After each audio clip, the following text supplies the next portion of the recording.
طيب عم ابو علي، اكيد هاي من احد الحوادث اللي انت كنت شاهد عليها، وهاي انا عمري 17 سنه يا ابو، 17 سنه طيب عمري كان. بنفس الحادثه قبل ما انه ننتقل لمحور ثاني، يقال انه ارسلت القياده العراقي مولدات كهرباء لمدينه سراقب كهديه، انا هيك بسمع. هاي بتروح ل 1976، يعني ترى بالضبط يمكن بال 76. قبل الامتحانات بشهر يا ابو اسعد، قبل الامتحانات بشهر نعم. اجوا قال بدهم ياخذوا الموتور، من عندنا موتورين من مدينة سراقيب لسراقيب، قال بدهم ياخذوا موتور لخان شيخون. وقامت الخلق قالت اف، في عندنا امتحانات والطلاب عمال بتشتغل على اللمبه، يعني والله كان عندنا الحزب قال بده ياخذوه والله وغصب. يعني طبعا كان يعني بالشعبي هوني، بذكر انه احمد العلش لاش كان بالشعبي قال والله بدهم ياخذوه غصب، فالخلق استنفرت انه ما بنخلي ياخذوه غصب ولا بنسمح لهم ياخذوه. فطلعت اجت الرافعه واجت شرطه سراقب بس، هاي بالبدايه. نعم. اجوا على المولدي وطبقوا هيك الحاره على يعني ضيق انه شرطه، وبيحسنوا بيشيلوه. فلتت الاعدادي، فلتوا الاعدادي طلاب السابع والثامن والتاسع، كل من شلوا حجرتين ثلاثه. وقامت القيامة على شرطة وحصروهم للمخفر. هاي أنا والله العظيم في عين الشرطة جوا والحجار عم تضرب على المخفر. تاريخ كم تقريبا؟ 76. نعم. يعني أكيد لازم يكون بال 76 بقى امتحانات، يعني إذا ما خانتني الذاكرة يعني 76. هوني الشرطة اتحاصرت جوا، واللي انطرح من الشرطة، شرطتنا هي بالبداية.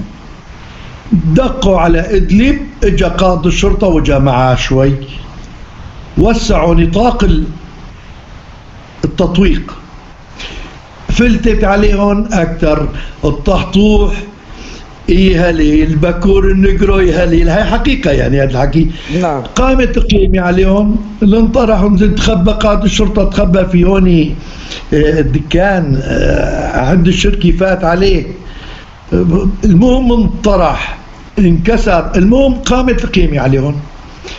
هون هذا الحكي ما بقى يوفي معهم. جتنا شرطة حلب كتيبة الثاني، ويا خماس خود خمسك، طلعت العالم. هالشباب اللي بيعرف حاله ضرب هذا، اللي تخبى واللي انهزم من مدينة سراقيب.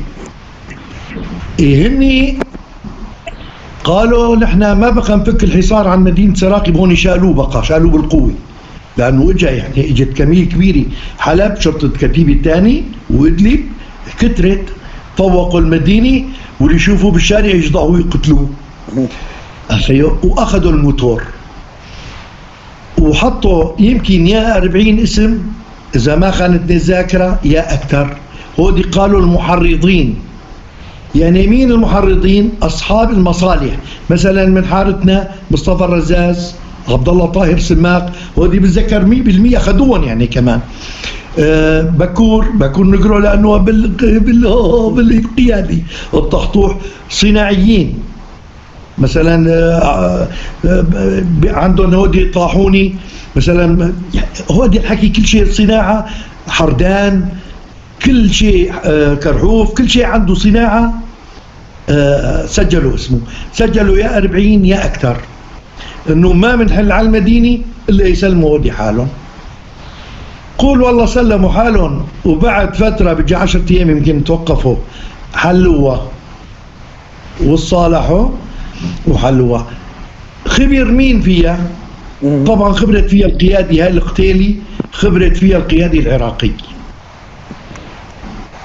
بيقولوا بقى هون بيقولوا، نعم. يعني انا ماني متاكد 100% انه صدام حسين قال في عنا نحن موتورين في المينا، اذا بتقبل الحكومه السوريه هودي هدي لمدينة سراقب، بس شفت اجيني ما اجيني ما شفت بعيني، لكن هذا الحكي اتداول في المدينة، في مدينة سراقب، على أنه صدام يعني هدى مدينة سراقب، موتورين من الميناء بيجوا وبيخدموا مدينة سراقب. إذا بتقبل الحكومة السورية، قلت لك هذا حكي، في ناس أكدت، لكن أنا بالنسبة لي يعني رسمي ما سمعت، مشان الواحد يكون بمصداقية بالحديث. صحيح.